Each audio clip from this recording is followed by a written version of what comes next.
নমস্কার। কবি পূর্ণেন্দু পত্রের এক যে ছিল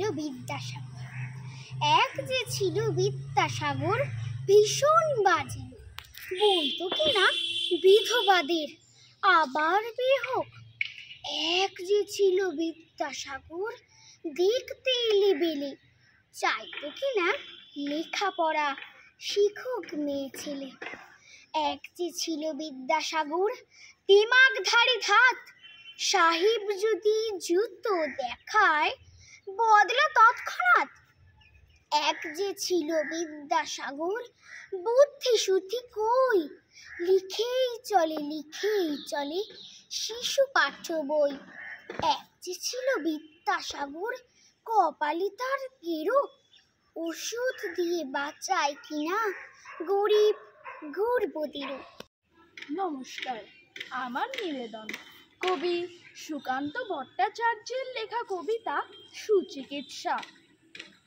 বদ্রীনাথের সর্দি হলো কলকাতাতে গিয়ে, আচ্ছা করে জোলাপ নিল নসিনাকে দিয়ে।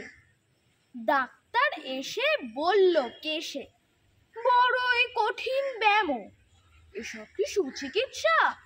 আরে আরে রামু, আমার হাতে পড়লে পরে এক্সরে করে দেখি রোগটা কেমন, কঠিন কিনা আসল কিংবা মেকি।